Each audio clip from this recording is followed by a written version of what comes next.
What's going on TikTok? What's going on? It's another day of paradise.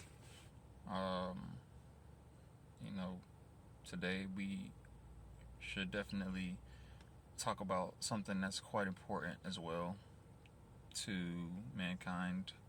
That, without law and control of the system of how, just having standards and knowing how things should go, we just easily see how the world can fall, you know?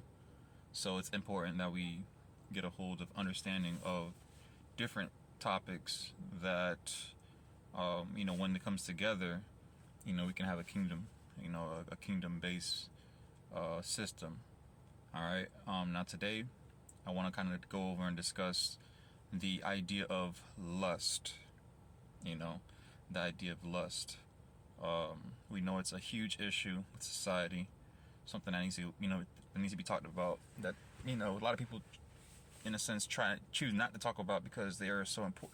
They're so invested into it themselves. But when we come into understanding, we come into the light as well.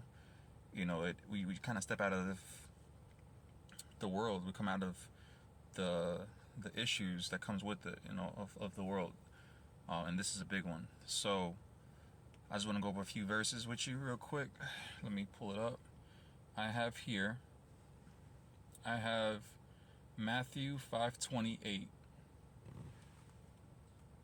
I gotta zoom in a little bit. Matthew 5:28. It says, "But I say to you that everyone who looks at a woman with lustful intent has already committed adultery with her in his heart." So basically saying you don't even need to touch them. You don't even need to try to commit physical acts. All you got to do is look at a person, and if you had the thought in your mind, of like, dang, how would they look? Maybe outside of their clothes, or dang, they look good, and you start having all these lustful thoughts about them. You can already count that as, you being lustful. You having lust towards that person, and that's a big no-no. For God, He don't like that. He don't like that. Want to go over another verse with you. Here it says, okay, and this one is in 1 Corinthians 6:18, right? And it says, "Flee from sexual immorality. All other sins a person commits are outside of the body, but whoever sins sexually sins against their own body." Right? Now, so with this, it's it's pretty much going over how every other sin is an external sin, right? But now the reason, and this sin is a specific sin. In particular, it's like set apart, right? And instead of all the other sins, this one does damage to ourselves, right? And it does damage to our, not only to our own physical being, but to our spiritual man. You know what I'm trying to say? Like, this is why you might have like soul ties, or you might have drama in your life from like people from your past, or I'm trying to say, like, these are seeds that are planted in the spirit that we don't think about. You don't think about, like, we sleep, you sleep around with somebody, and then bad things just keep happening in our lives and we don't know why. And this is a really big reason as to why. These are doors that we're opening up into our lives and we don't even know about it. And there are consequences. We're reckless. We don't think about it, but these things are still gonna come, whether we like it or not. They're still gonna, come into fruition to our lives, whether we like it or not. It's gonna cause damage. I know there's some people that still don't care. They like their lust, but if you care enough, you gonna make the adjustment. I got another verse for you real quick. Let me find it for you. Let me see.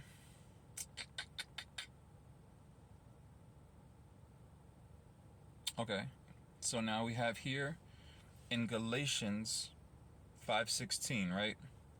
It says, "I say then, walk in the Spirit, and you shall not fulfill the lust of your flesh."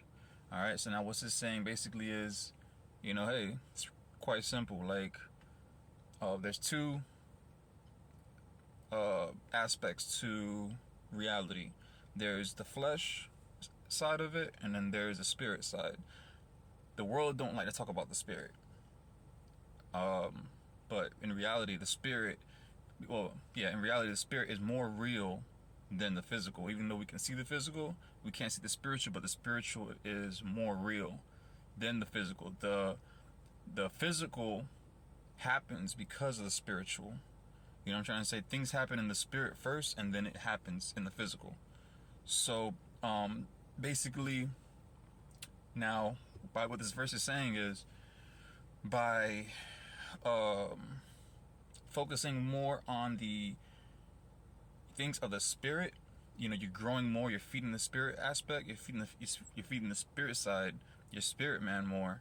It's taking you away from the physical aspect. From the physical world, like things of the flesh, the thing that you might like fleshly, like the partying, the drinking, the sleeping around, the lust,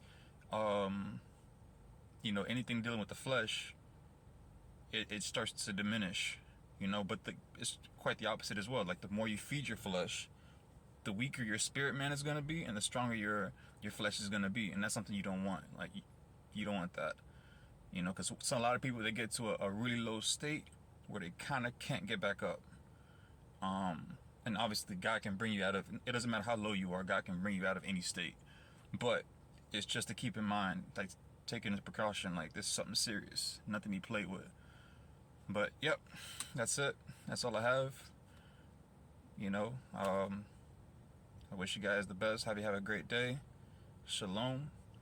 And yeah, let's work on our lustful desires and knocking it out the park, because we need to.